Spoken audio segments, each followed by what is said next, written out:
मैं धीरेन्द्र कुमार, आप देख रहे हैं द बुद्धिस्ट टाइम्स टीवी। स्वागत है एक बार फिर से द बुद्धिस्ट टाइम्स टीवी के इस खास एपिसोड शो में। जी हाँ, मेरे बीच एक खास मेहमान हैं। अभी तक आपने पिछले भाग में देखा पूर्व आईएएस पूर्व सचिव डॉक्टर चंद्रपाल साहब, भारत सरकार। आपको हम बताते चले, डॉक्टर चंद्रपाल साहब वो शख्सियत हैं 1960 से लगा करके और अभी तक जो उनका जीवन संघर्ष रहा है, द बुद्धिस्ट टाइम्स टीवी की खास मैंने अभी तक किसी टीवी को, जो बड़ी-बड़ी टीवी है, उनसे संपर्क नहीं किया, ना कभी उनसे उनको स्टेटमेंट और जो क्वेश्चन है या उनके आंसर देने का कोई प्रयास नहीं किया। कारण उसका एक ये है कि एक तो हम उस लायक अपने को समझते नहीं कि हम नेशनल टीवी पे आएँ और अपने वो दिखाएँ, चेहरा दिखाएँ। दूसरा ये है कि हमारे पास इतना धन नहीं है कि हम बड़ी-बड़ी नेशनल टीवीज़ को एक पैकेज के रूप में साइन करके उनसे वो बनाएँ, ये हमने देखा। यद्यपि मैं 3 इलेक्शंस आगरा से लड़ा हूँ पार्लियामेंट का, मगर हमने किसी टीवी से ये नहीं कहा कि आप हमें कवर करो, आप हमें वो करें, क्योंकि हम जिस उद्देश्य के लिए राजनीति में आए थे, उस उद्देश्य की पूर्ति करना हम चाहते हैं कि वो एक विशेष प्रकार का ही हो। लोग तो कहते थे कि विशेष प्रकार की हमारी पार्टी होगी। हमने 2009 में आगरा से इलेक्शन लड़ा था। उस समय जो दिमाग में था, वो भारत सरकार के सचिव के रूप में रिटायर होके आए थे। अच्छे से अच्छे पद देने के लिए माननीय मनमोहन सिंह साहब ने कहा भी था, और दिग्विजय सिंह साहब घर पे भी आए थे पार्टी में कि हम कांग्रेस से नहीं जाने देंगे। मगर हमने कहा कि ठीक है, हम तो कांग्रेस में पले हैं, हमारे पिताजी भी स्वतंत्रता सेनानी थे और कांग्रेस की कल्चर देखी है, कांग्रेस के ज़माने में हमने सरकारी कार्य भी किया है, तो उनकी नीति और विचार में सब कुछ सबका हमारे दिमाग में है, आपके साथ काम करने में हमें कोई आपत्ति नहीं होगी। मगर केदारपुर फिर किसी तरह से नहीं बन पाया, तो हमने और पार्टियों से देखा कि कौन-सी पार्टी हमारे विचारों से मिलती है, वो नहीं मालूम पड़ा, तो फिर हमने एक पार्टी बनाई। उसका एक एक तरह का भगवान बुद्ध सामने आए और एक तरह का वो हुआ, स्वप्न हुआ, आदर्श समाज पार्टी।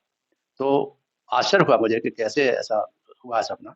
ऐसा ही एक सपना मुझे जब मैं आईएएस की एग्ज़ामिनेशन देने के बाद केरला में बैठा हुआ मुवाटुपुरा में मैं एएसपी था। उस समय हुआ था कि मेरा आईएएस में सिलेक्शन हो गया और मेरे पर्टिकुलर प्लेस पे मेरा आईएएस में नाम है। तो मैंने उस सुबह उठ के देखा तो वहीं पर नाम था। तो उसी तरह से मैं ये गर्व करता हूँ कि जो सपना जो भगवान बुद्ध मुझे दिखाई दिए हैं, उससे ये महसूस होता है कि मुझे जो किसी विशेष कार्य के लिए पैदा किया है और विशेष कार्य के में ही अपना काम करता चला जा रहा हूँ। और चाहे कितने भी संघर्ष हों, चाहे कुछ हो, मैं भगवान बुद्ध, डॉक्टर अम्बेडकर का अनुयायी होके काम करता हूँ और उससे विचलित होने का कोई प्रश्न नहीं होता। इसीलिए ये संघर्ष की कहानी मैं बता रहा हूँ। जितना कि जिनके साथ संघर्ष हुआ, चीफ मिनिस्टर हुए, जितने भी हैं, उन सबसे खूब अच्छी तरह से मतभेद हुए और छोटी-छोटी जगहों पे पोस्टिंग भी हुई। मगर वो सब के सब मुझे दिल से प्यार करते थे। मुझे मालूम है कि उन्होंने ये सोचा होगा कि ये अडिग है, अपने सिद्धांत से हट नहीं सकता। तो फिर धीरे-धीरे उन्होंने कहना, लोगों ने दबाव डालना बंद कर दिया और हम स्वतंत्र रूप से कार्य करते गए। और अंततः बतवा भारत सरकार के प्रमुख सचिव सचिव जो MSME and principal adviser planning commission के पहले और फिर उसके बाद सेक्रेटरी एमएसएमई रिटायर हुए। उसमें बहुत से इम्पोर्टेंट डिसीजंस हमने लिए। उससे पूर्व की कहानी जो अप टू हाउसिंग कमिश्नर के बारे में मैं बताना चाहता हूँ। 1986 में मैं हाउसिंग कमिश्नर बना और हाउसिंग कमिश्नर उत्तर प्रदेश का एक बहुत बड़ा पद है, बहुत बिजी होता है, बड़ा कल्याणकारी काम कर सकता है। तो उसमें हमने देखा कि जो बंद होने की कगार पे था हाउसिंग बोर्ड, उसमें स्मॉल जो छोटे से लोग होते थे, उनके लिए उनको ईडब्ल्यूएस के मकान लोगों में गड़बड़ करते थे और एक-एक, 2-2, 3-3 मकान ले लेता था और उसके आधार पे आपने बड़ा-सा मकान बना लेता था। तो हमने ये प्रथा पे कंट्रोल किया और ईडब्ल्यूएस के लिए जो मकान 40,000 का मिलता था उन बेचारों को, वो उनको केवल बाद में 19,600 में हमने वो मकान दिलाया और उसमें एक नक्शे में बदलाव के 77% लैंड यूज़ किया। और इस तरह से जो हाउसिंग बोर्ड का तो एक और कहानी है कि हाउसिंग बोर्ड पे जाते-जाते हमने पूछा कि अनुसूचित जाति के लोगों को कितना मकान मिलते हैं, उनकी पॉपुलेशन कितनी है? पता लगा कि 2.5% से 3% मकान मिलते थे उनको लिए, अनुसूचित जाति के लोगों के लिए। तो हमने एक ही प्रश्न किया चीफ इंजीनियर से, उनसे, एडिशनल हाउसिंग कमिश्नर से। मैंने कि भाई हमको ये महसूस होता है, इतनी बड़ी पॉपुलेशन है, इनको कितने परसेंट मकान मिले? 2.5-3% मकान मिले हैं। तो इनको जब मकान रुपए देने पे भी नहीं दिया जाता, तो इनको किराए पे भी नहीं मिलता। किसी मोहल्ले में चले जाओ तो उनको मकान बड़ा मुश्किल से मिलता है या छात्र छिपा के रखते हैं, मान-मर्यादा अपनी त्याग करके। तो ये मुझे अच्छा नहीं लगा। हमने आज से 86 की पहली मीटिंग थी, उसमें हमने कह दिया आज से इनके लिए 21% मकान अलग से रखे जाएँगे, आरक्षित रहेंगे और ये मकान केवल उन्हीं को आवंटित होंगे। उनके पास धनराशि नहीं भी होगी, तो हम उनको लोन दे करके मकान दे देंगे कब्जा दे देंगे, मगर मकान के मालिक तभी बनेंगे जब वो धनराशि पूरी की पूरी वापस कर दें। तो ये बहुत बड़ा अचीवमेंट था उन लोगों के लिए। हर जगह मकान मिले हैं, लखनऊ में, आगरा में, मेरठ में, पूरी यूपी में। तो वो 21% मकान मिलने के नियम के आधार पर ही उनको अच्छे मकान मिले। तो आज बहुत खुशी की बात है मुझे, मैं जहाँ कॉलोनी में जाता हूँ वहाँ कहते हैं कि साहब ये मकान तो आप ही का दिया हुआ है। हाँ, तो इसलिए वो बहुत बड़े एहसानमंद हैं। जबकि छोटे-छोटे मकान रूरल एरिया में भी हमने जब आए, तो हमने कहा कि रूरल हाउसिंग कमिश्नर का पद होना चाहिए और गाँवों में भी इसी प्रकार की सिस्टम होना चाहिए। छोटे से छोटे मकान उनको मिल जाना चाहिए। मकान के लिए मतलब ज़मीन का स्थल हो, तभी तो मकान बनेंगे। ज़मीन स्थल हो तो फिर ज़मीन स्थल का आवंटन प्रारंभ हुआ। 76 में मैं एडीएम मुरादाबाद था, उसमें बहुत काम किया। उस समय छोटे-छोटे मकानों के लिए उनको भूखंड दिए गए और इतने ज़्यादा दिए गए कि बड़ी खुशी होती थी। महसूस होता था कि ऐसा पूर्व जन्म जिसे कहते हैं कि पूर्व जन्म का कोई ऐसा काम होगा जो हमको ये कार्य करने को मिला और हमने उसे बड़े खूबसूरती से किया। इमरजेंसी लगी हुई थी मगर किसी के साथ ज़्यादती नहीं होने दी। तो ये तो रहा हाउसिंग कमिश्नर को। हाउसिंग कमिश्नर के रूप में जब बहुत अच्छा चलने लगा, तो एक सज्जन थे, नेता थे और माननीय मुख्यमंत्री के शायद वीर बहादुर सिंह के नज़दीक रहते। तो उन्होंने कहा कि एक मकान है A60 इंदिरा नगर में, वो मुझे आवंटित कर दिया जाए आउट ऑफ टर्न। तो हमने कहा ये संभव नहीं है, आउट ऑफ टर्न किसी को मकान नहीं मिलता। हमारे यहाँ लॉटरी का सिस्टम है और लॉटरी के अनुसार एक अच्छी तरह से ईमानदारी के साथ मकान मिलता है। मगर वो जो मकान जो चाह रहे थे सज्जन, वो उसमें एग्जीक्यूटिव इंजीनियर का ऑफिस था। तो हमें बताया गया कि साहब एग्जीक्यूटिव इंजीनियर का ऑफिस है, खाली करके दे दिया जाए। मैंने कहा बिल्कुल नहीं, कोई ऐसे एग्जीक्यूटिव इंजीनियर के मकान खाली करके दे दिए जाएँगे तो सारे मकान इसी तरह से पूरे उत्तर प्रदेश के ऑफिसेज़ के मकान अलॉट हो जाएँगे, ये नहीं चलेगा। और करीब 4 बार माननीय चीफ मिनिस्टर ने मुझे बुलाया कि साहब ऐसे ही होता रहा, वैसे कर दीजिए। मैंने सवाल ही नहीं उठता, ये नहीं संभव है सर, ऐसा नहीं हो सकता। और अंततोगत्वा मेरा वहाँ से बहुत जिद करते हुए, वो नेता था, अध्यक्ष था एक उसका, और उसने प्रेस्टीज इश्यू बना दिया कि मैं चुनाव इनको हटा के मानूंगा। और 8 जो बोर्ड बोर्ड ऑफ डायरेक्टर थे, 7-8 वो भी इस्तीफा दे गए, चेयरमैन भी इस्तीफा दे गए। अब मैं क्या करूं, मैं सोच नहीं सकता था क्या करूं। तो मैंने चीफ सेक्रेटरी थे कल्याण किशन, उनसे मैंने बताया, वीर बहादुर सिंह चीफ मिनिस्टर, उनसे बताया कि मैंने साहब, मैं मुझे बताइए मैं क्या करूं, ये गलत गलत काम तो मैं नहीं करूंगा, उसके लिए तो आपने मुझे नहीं भेजा है। तो चुप रह जाते थे, मगर सुन के चले गए।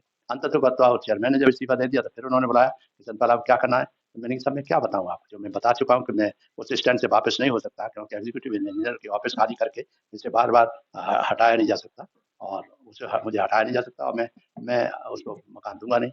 तो आप जैसे चाहें।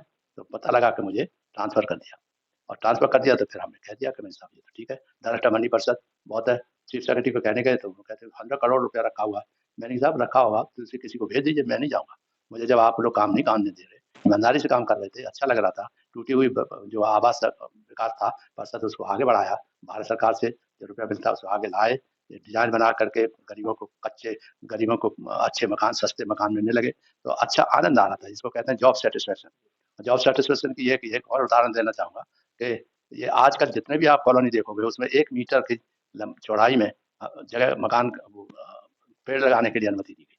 वो हमारे दिमाग का आइडिया था। आज जब हरे-भरा दिखाई देता है, नहीं तो कोई पेड़ नहीं लगा सकता। ये जो सड़कों के किनारे जो हरियाली दिखाई मकान होता है, उसके सामने जो देखोगे तो आप 1 मीटर बाई उसकी चौड़ाई की बात है, वो मकान बिना पैसे के दिया गया है और उसमें पेड़ लगवाए गए। तो आज हरे-हरे दिखाई देते हैं, रिवॉल्यूशनरी बातें सोच है, तो आज पूरे उत्तर प्रदेश में ये चल रहा है और पूरे उत्तर प्रदेश में गरीबों को जो मकान है और वैसे भी स्वीकास के जो मकान हैं, उनको मिल रहे हैं और जहाँ जाते हैं हम उसमें इज़्ज़त होती है। कहते हैं कि आपने बहुत काम किया, मुझे सच्चा लगा। क्वालिटी भी इम्प्रूव करने के लिए हमने अपना अपना घर योजना चलाई थी। इंदिरा नगर के सेक्टर 15 में है। उसमें ये था कि हर आदमी जो अलॉटमेंट प्लॉट हुआ, वो खुद ही अपना चेकअप करेगा, खुद ही मकान बनाएगा और उसे चेक करता रहेगा, जिससे उसकी क्वालिटी कंट्रोल बहुत अच्छा हो रहा है। तो डिस्पाइट ऑफ जो चीफ इंजीनियर्स वगैरह थे, उनकी आपत्ति के साथ सब जनता हमें मारेगी, ये करेंगे, कोई नहीं मारेगी। हम समय-समय पे जनता की मीटिंग बुला के उनको कहेंगे कि ये हमारा सिद्धांत है, इसके अनुसार आप अपने मकान का पैरवी करिए, देखिए ठीक से सीमेंट गारा वो मिल रहा है और अच्छी तरह उनका विकास हो रहा है। तो ये आज भी वो कॉलोनी हमको याद आती है कि उन लोगों ने कहा था कि साहब बहुत मजबूत मकान बने, बहुत अच्छे मकान बने। मगर हम वहाँ से हट गए,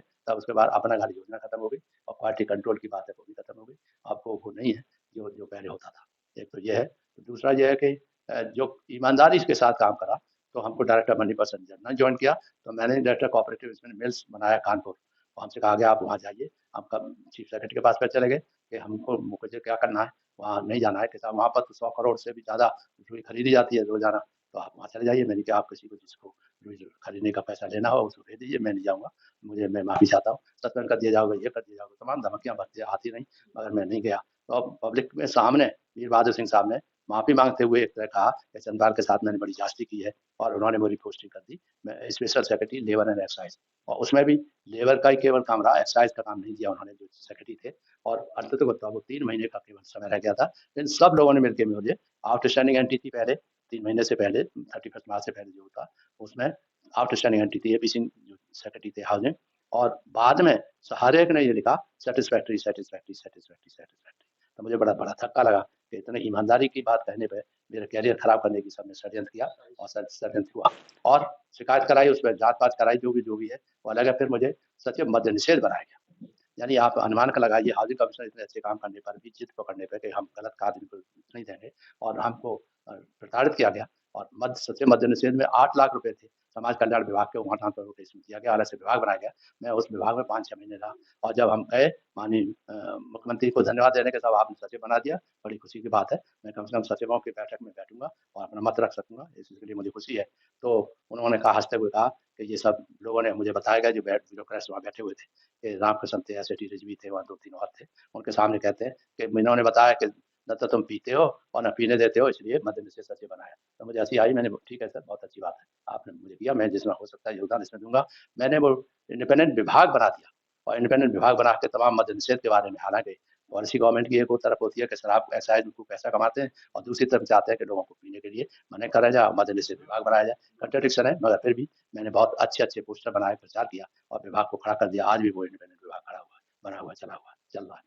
तो एक तो रहा मद्य निषेध तक। उसके बाद मुझे पोस्ट किया गया, और वीर बहादुर सिंह साहब ने कहा कि हम इलाहाबाद में इलेक्शन हो रहे हैं, जिसमें बीपी सिंह साहब और मानवेंद्र काशीराम और भी लड़ेंगे, तो आप वहाँ से लौट के आ जाएँगे, तब आपको अच्छी से अच्छी पोस्ट दे देंगे। मगर वो बीपी सिंह साहब की जीत हुई, और बाद में हमें वो वीर बहादुर सिंह की ट्रांसफ़र हो गया, दिल्ली कर दिया मैडम इंदिरा गांधी ने, और हम वहीं के वहीं रहे, और अंततः एक इसका मद्य निषेध विभाग से छोड़कर बाद में एमडी एग्रो कॉर्पोरेशन बनाया गया।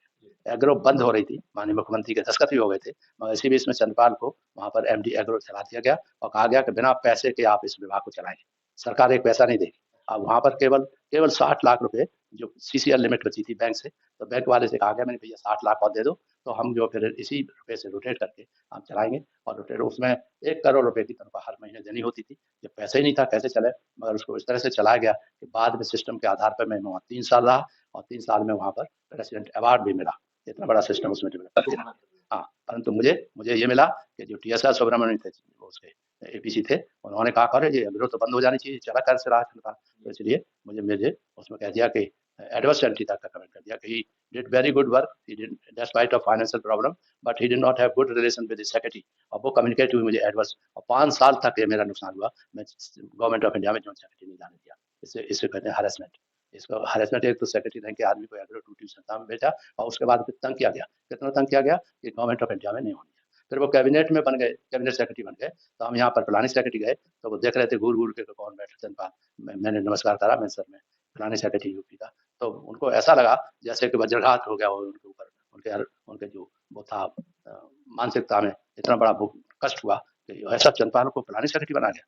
तो प्लानिंग सेक्रेटरी जब मैं रहा, तो इतना काम किया गरीबों के लिए कि उसकी वजह से प्लानिंग डिपार्टमेंट भारत उत्तर प्रदेश चमक गया, और अच्छा प्लान बना। यहाँ पर मैंने जो 8 करोड़ का प्लान बनना था, वो 10,000 करोड़ का बनाने की बात कही, तो इसी पे सब पीछे पड़ गए। अंततः मेरा ट्रांसफर हो गया वहाँ से प्रिंसिपल सेक्रेटरी।